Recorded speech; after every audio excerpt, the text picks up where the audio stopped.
Alphonse Gabriel Capone, sometimes known by the nickname Scarface, was an American gangster and businessman who attained notoriety during the Prohibition era as the co-founder and boss of the Chicago outfit from 1925 to 1931. His 7-year reign as a crime boss ended when he went to prison at the age of 33. Capone was born in New York City in 1899 to Italian immigrants. He joined the Five Points gang as a teenager and became a bouncer in organized crime premises such as brothels.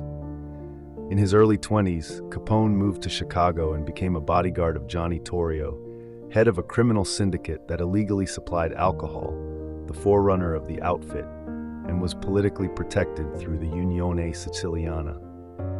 A conflict with the North Side gang was instrumental in Capone's rise and fall. Torrio went into retirement after North Side gunmen almost killed him, handing control to Capone.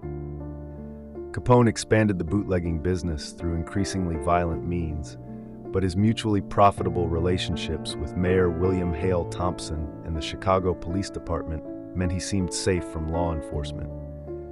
Capone apparently reveled in attention, such as the cheers from spectators when he appeared at baseball games. He made donations to various charities and was viewed by many as a modern-day Robin Hood. However, the St. Valentine's Day massacre, in which 7 gang rivals were murdered in broad daylight, damaged the public image of Chicago and Capone, leading influential citizens to demand government action and newspapers to dub Capone public enemy number 1. Federal authorities became intent on jailing Capone and charged him with 22 counts of tax evasion. He was convicted of 5 counts in 1931. During a highly publicized case, the judge admitted as evidence Capone's admissions of his income and unpaid taxes made during prior and ultimately abortive negotiations to pay the government taxes he owed. He was convicted and sentenced to 11 years in federal prison. After conviction, he replaced his defense team with experts in tax law, and his grounds for appeal were strengthened by a Supreme Court ruling, but his appeal ultimately failed. Capone showed signs of neurosyphilis early in his sentence and became increasingly debilitated before being released after almost 8 years of incarceration.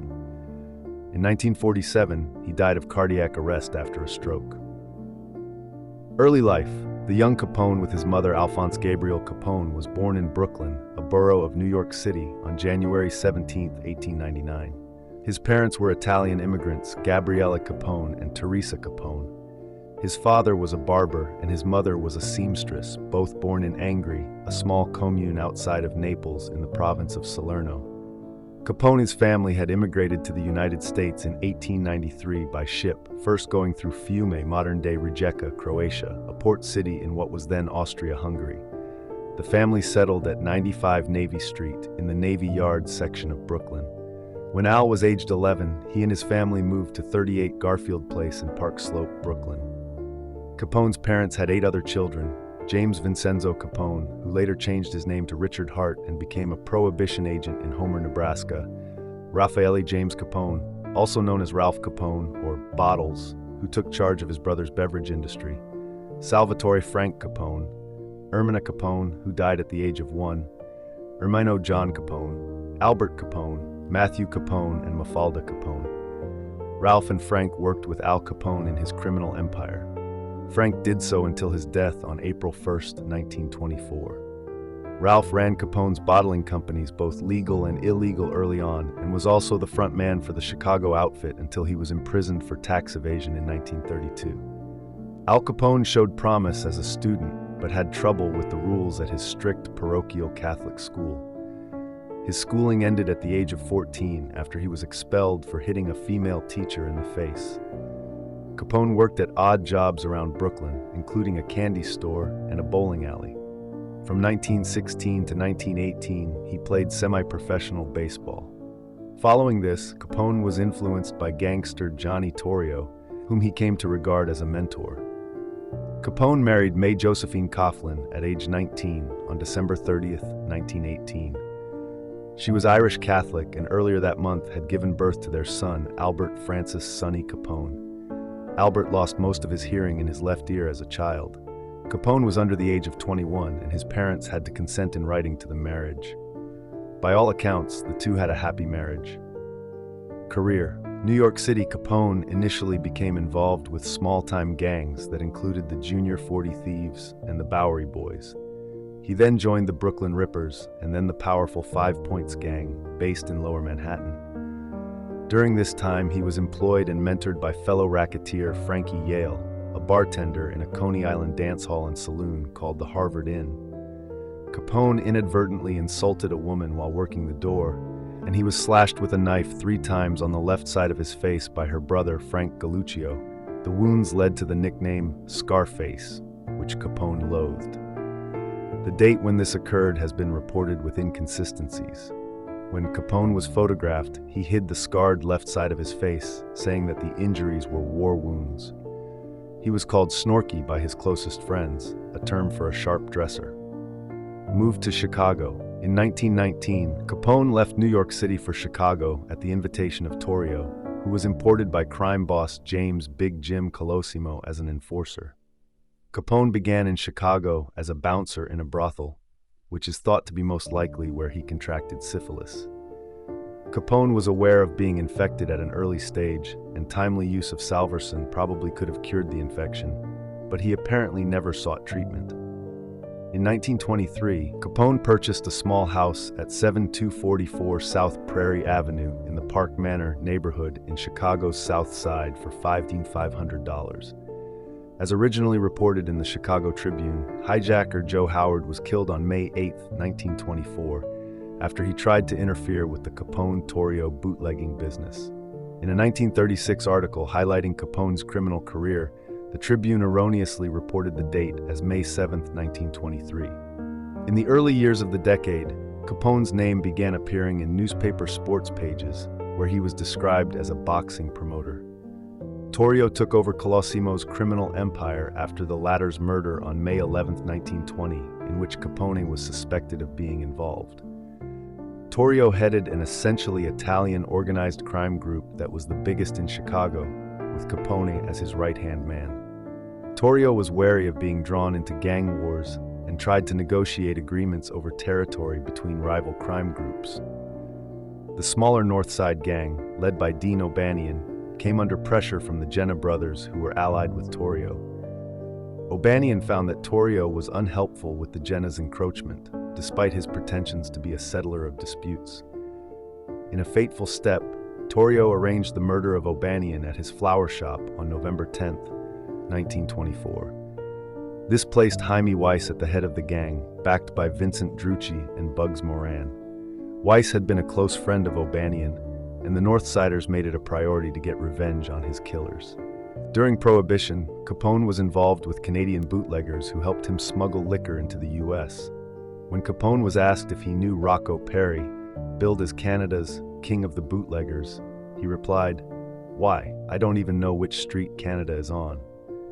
Other sources, however, claim that Capone had certainly visited Canada, where he maintained some hideaways, but the Royal Canadian Mounted Police states that there is no evidence that he ever set foot on Canadian soil. Boss.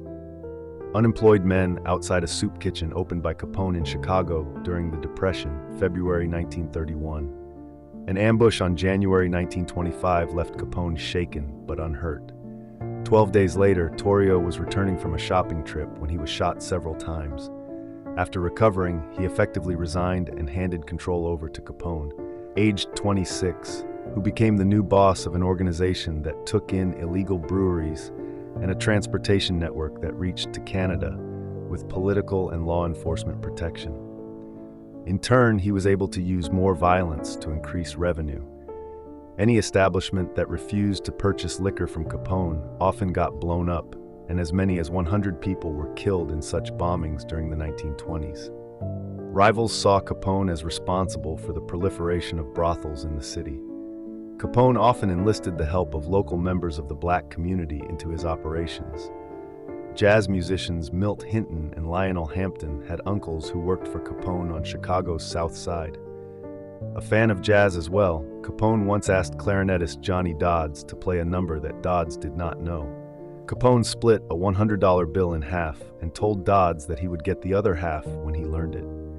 Capone also sent 2 bodyguards to accompany jazz pianist Earl Hines on a road trip. Capone indulged in custom suits, cigars, gourmet food and drink, and female companionship. He was particularly known for his flamboyant and costly jewelry.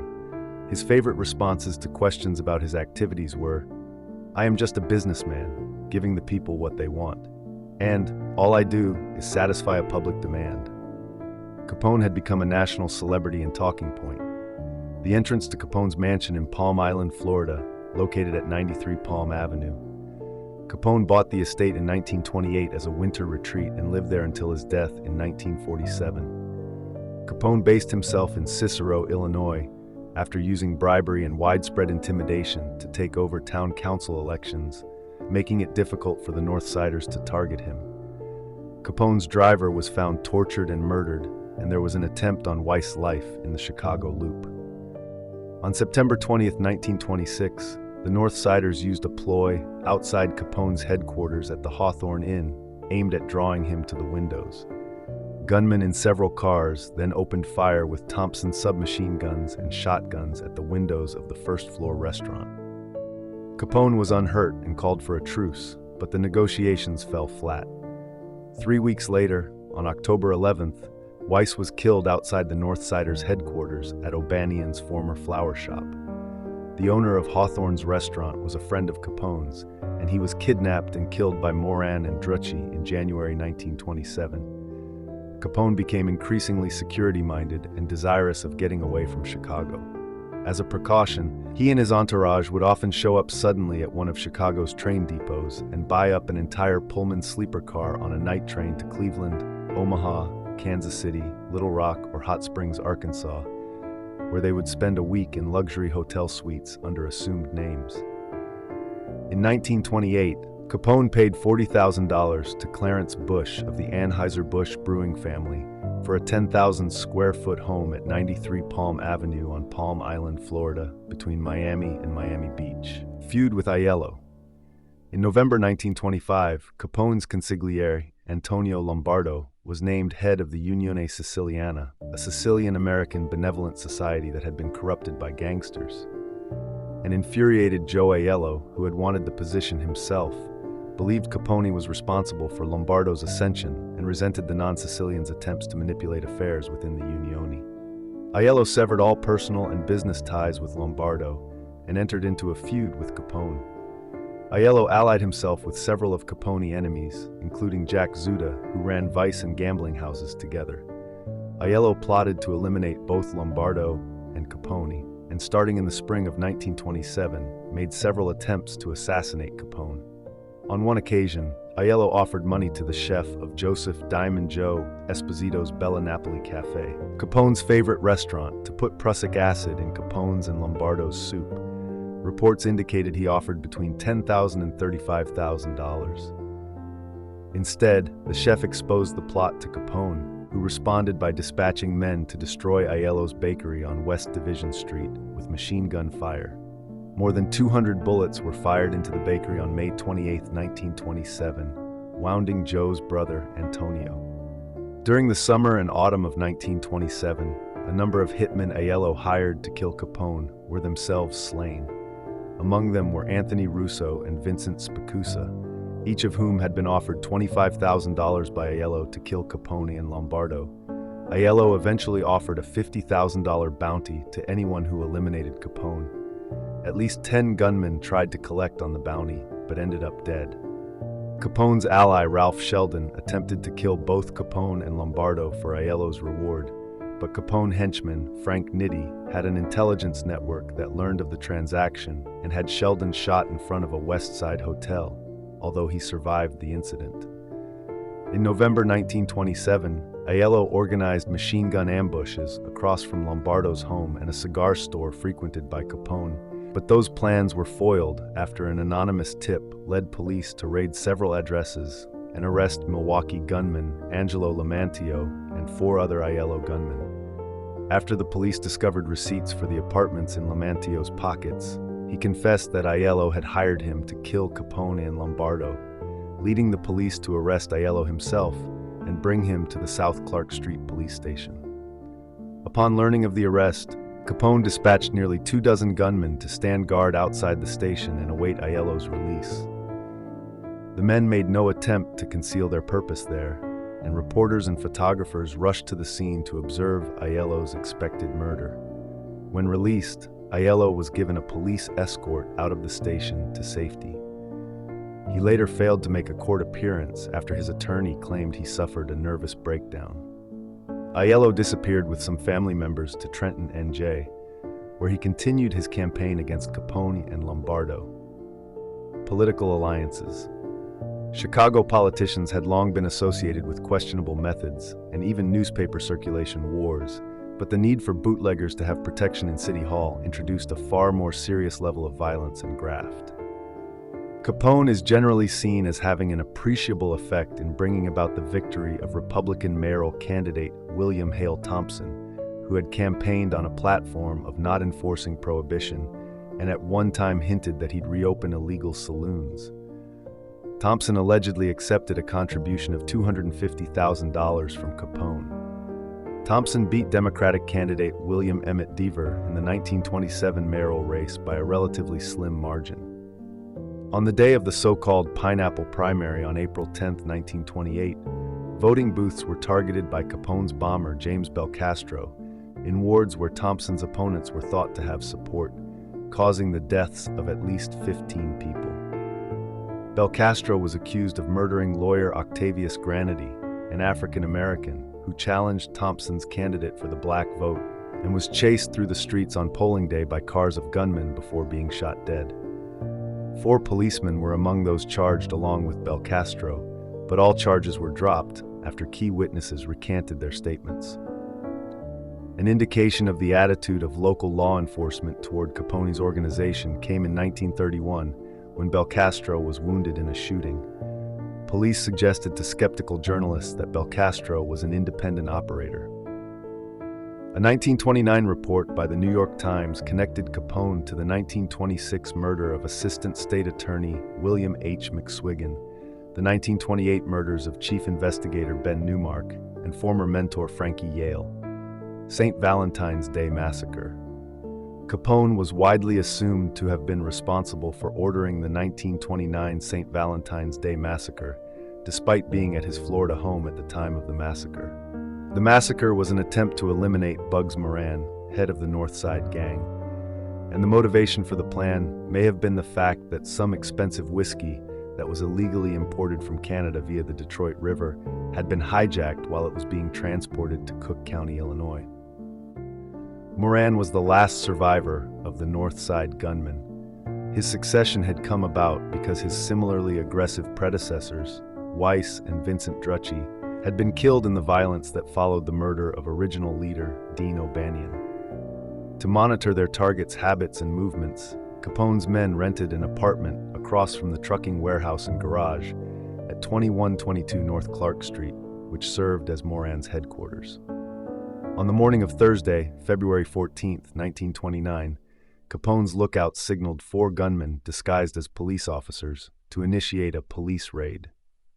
The faux police lined the 7 victims along a wall and signaled for accomplices armed with machine guns and shotguns.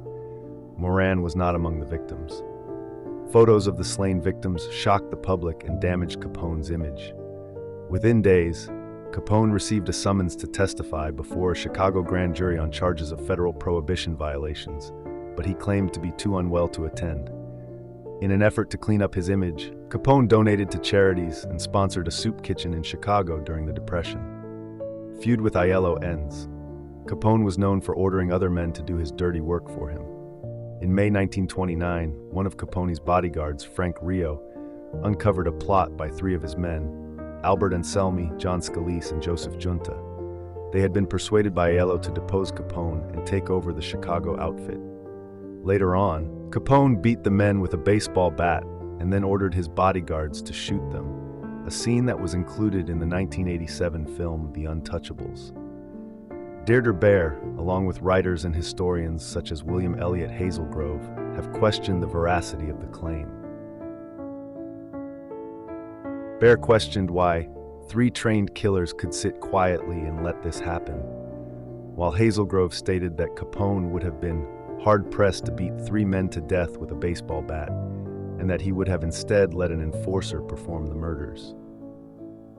However, despite claims that the story was first reported by author Walter Noble Burns in his 1931 book The One-Way Ride, The Red Trail of Chicago Gangland from Prohibition to Jake Lingle, Capone biographers Max Allen Collins and A. Brad Schwartz have found versions of the story in press coverage shortly after the crime. Collins and Schwartz suggest that similarities among reported versions of the story indicate a basis in truth, and that the outfit deliberately spread the tale to enhance Capone's fearsome reputation. George Meyer, an associate of Capone's, also claimed to have witnessed both the planning of the murders and the event itself. In 1930, upon learning of Aiello's continued plotting against him, Capone resolved to finally eliminate him. In the weeks before Aiello's death, Capone's men tracked him to Rochester, New York, where he had connections through Buffalo crime family boss Stefano Magaddino, and plotted to kill him there, but Aiello returned to Chicago before the plot could be executed. Aiello, angst-ridden from the constant need to hide out and the killings of several of his men, set up residence in the Chicago apartment of Unione Siciliana treasurer Pasquale Patsy Presto Giacomo at 205 N Colmar Ave.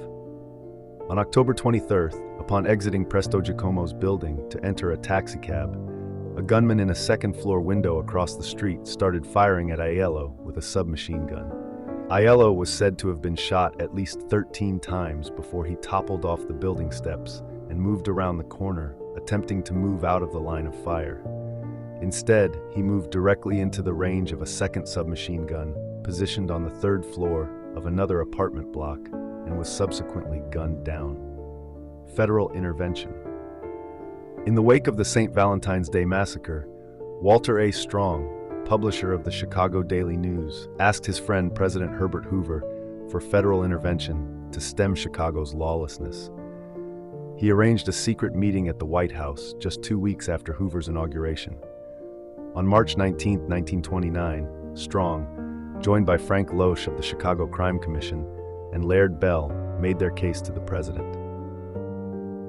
In Hoover's 1952 memoir, the former president reported that Strong argued Chicago was in the hands of the gangsters, that the police and magistrates were completely under their control, that the federal government was the only force by which the city's ability to govern itself could be restored. At once, I directed that all the federal agencies concentrate upon Mr. Capone and his allies. That meeting launched a multi-agency attack on Capone. Treasury and Justice Departments developed plans for income tax prosecutions against Chicago gangsters, and a small, elite squad of Prohibition Bureau agents, whose members included Elliot Ness, were deployed against bootleggers. In a city used to corruption, these lawmen were incorruptible. Charles Schwartz, a writer for the Chicago Daily News, dubbed them untouchables. To support federal efforts, Strong secretly used his newspaper's resources to gather and share intelligence on the Capone outfit. Trials. Capone's cell at the now decommissioned Eastern State Penitentiary in Philadelphia, where he spent about 9 months starting in May 1929.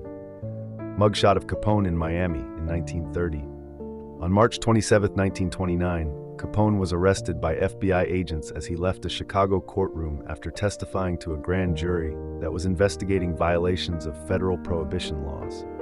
He was charged with contempt of court for feigning illness to avoid an earlier appearance.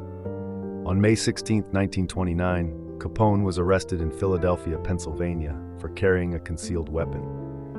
On May 17, 1929, Capone was indicted by a grand jury and a trial was held before Philadelphia Municipal Court Judge John E. Walsh. Entering a guilty plea by his attorney, Capone was sentenced to a prison term of 1 year. On August 8, 1929, Capone was transferred to Philadelphia's Eastern State Penitentiary. A week after his release in March 1930, Capone was listed as Public Enemy No. 1 on the unofficial Chicago Crime Commission's widely publicized list. In April 1930, Capone was arrested on vagrancy charges when visiting Miami Beach. The governor had ordered sheriffs to run him out of the state. Capone claimed that Miami police had refused him food and water and threatened to arrest his family. He was charged with perjury for making these statements, but was acquitted after a 3-day trial in July. In September, a Chicago judge issued a warrant for Capone's arrest on charges of vagrancy and then used the publicity to run against Thompson in the Republican primary. In February 1931, Capone was tried on the contempt of court charge. In court, Judge James Herbert Wilkerson intervened to reinforce questioning of Capone's doctor by the prosecutor. Wilkerson sentenced Capone to 6 months, but he remained free while on appeal of the contempt conviction. In February 1930, Capone's organization was linked to the murder of Julius Rosenheim, who served as a police informant in the Chicago outfit for 20 years. Tax evasion. Wikisource has original text related to this article. IRS investigation of Al Capone. Capone's FBI criminal record in 1932, showing most of his criminal charges were discharged or dismissed. Assistant Attorney General Mabel Walker Willebrandt is said to have originated the tactic of charging obviously wealthy crime figures with federal tax evasion on the basis of their luxurious lifestyles. In 1927, the Supreme Court ruled in United States v. Sullivan that the approach was legally sound. Illegally earned income was subject to income tax. The key to Capone's conviction on tax charges was not his spending, but proving his income, and the most valuable evidence in that regard originated in his offer to pay tax. Ralph, his brother and a gangster in his own right, was tried for tax evasion in 1930. Ralph spent the next 18 months in prison after being convicted in a 2-week trial over which Wilkerson presided. Seeking to avoid the same fate, Al Capone ordered his lawyer to regularize his tax position, and although it was not done, his lawyer made crucial admissions when stating the income that Capone was willing to pay tax on for various years, admitting income of $100,000 for 1928 and 1929, for instance. Hence, without any investigation, the government had been given a letter from a lawyer acting for Capone, conceding his large taxable income for certain years he had paid no tax on. On March 13, 1931, Capone was charged with income tax evasion for 1924 in a secret grand jury. On June 5, 1931, Capone was indicted by a federal grand jury on 22 counts of income tax evasion from 1925 through 1929. He was released on $50,000 bail. Capone was then indicted on 5,000 violations of the Volstead Act, Prohibition laws. On June 16, 1931, at the Chicago Federal Building in the courtroom of Wilkerson, Capone pleaded guilty to income tax evasion and the 5,000 Volstead Act violations as part of a 2 + 1/2 year prison sentence plea bargain. However, on July 30, 1931, Wilkerson refused to honor the plea bargain, and Capone's counsel rescinded the guilty pleas. On the second day of the trial, Wilkerson deemed that the 1930 letter to federal authorities could be admitted into evidence, overruling objections that a lawyer could not confess for his client. Wilkerson later tried Capone only on the income tax evasion charges, as he determined they took precedence over the Volstead Act charges. Much was later made of other evidence, such as witnesses and ledgers, but these strongly implied Capone's control rather than stating it.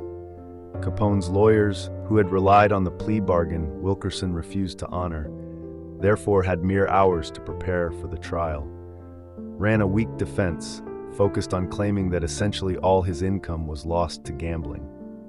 This would have been irrelevant regardless, since gambling losses can only be subtracted from gambling winnings, but it was further undercut by Capone's expenses, which were well beyond what his claimed income could support.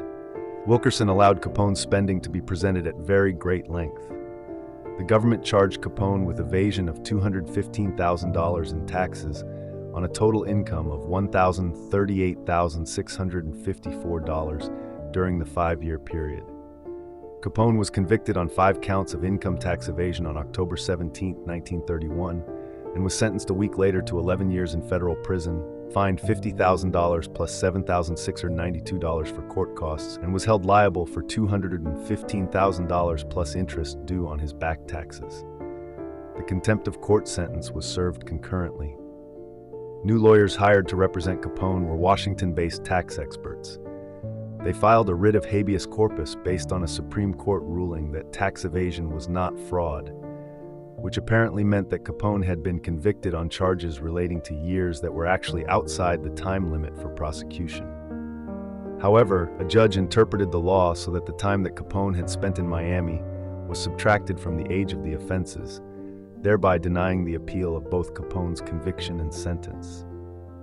Imprisonment. Capone was sent to Atlanta U.S. Penitentiary in May 1932, aged 33.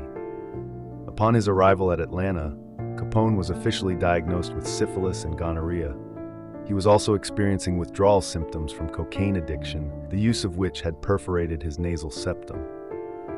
Capone was competent at his prison job of stitching soles on shoes for 8 hours a day, but his letters were barely coherent.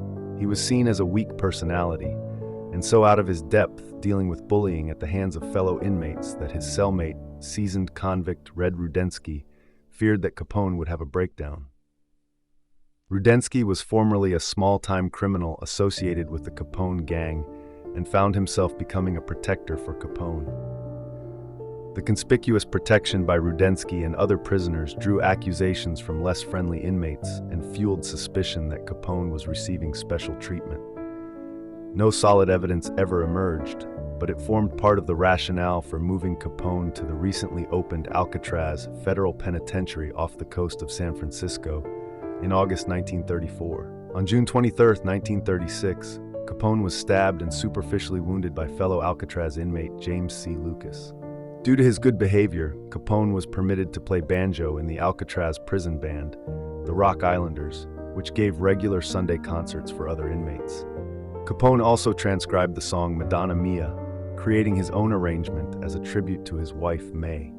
At Alcatraz, Capone's decline became increasingly evident as neurosyphilis progressively eroded his mental faculties. His formal diagnosis of syphilis of the brain was made in February 1938.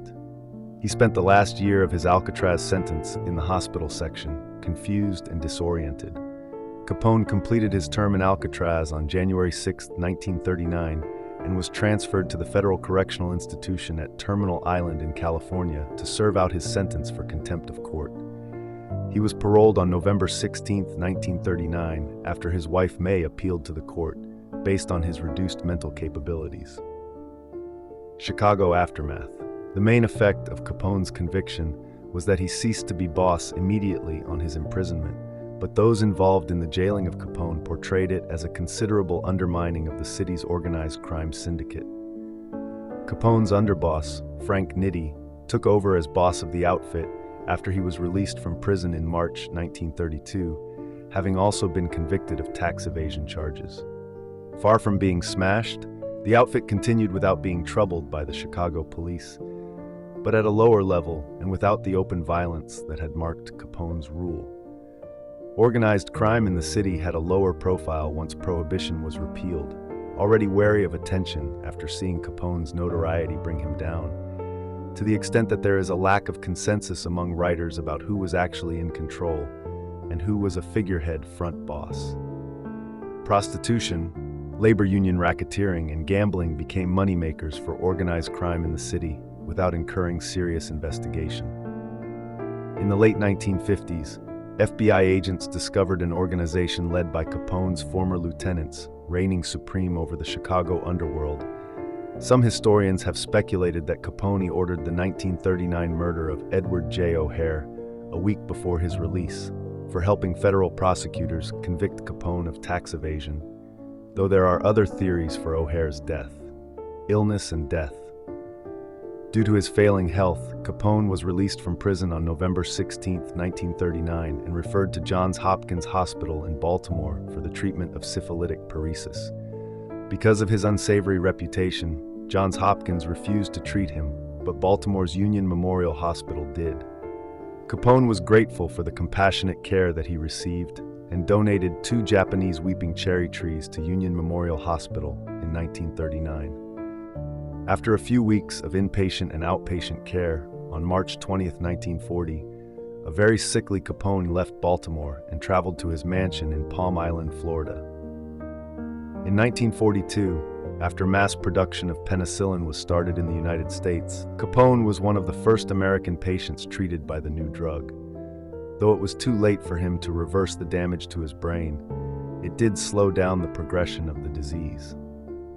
In 1946, his physician and a Baltimore psychiatrist examined him and concluded that Capone had the mentality of a 12-year-old child.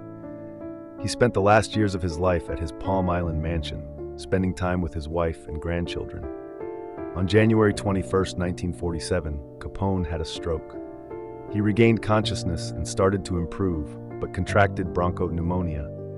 He suffered a cardiac arrest on January 22nd, and on January 25th, surrounded by his family in his home, died after his heart failed as a result of apoplexy. His body was transported back to Chicago a week later, and a private funeral was held. He was originally buried at Mount Olivet Cemetery in Chicago. In 1950, Capone's remains, along with those of his father, Gabriel, and brother, Frank, were moved to Mount Carmel Cemetery in Hillside, Illinois. Capone is one of the most notorious American gangsters of the 20th century and has been the major subject of numerous articles, books, and films. Particularly, from 1925 to 1929, shortly after he moved to Chicago, he enjoyed his status as the most notorious mobster in the country. He cultivated a certain image of himself in the media that made him a subject of fascination. Thank you for watching. Please come back for more exciting and informative videos. Please like and subscribe. Thank you for your support and liking our channel.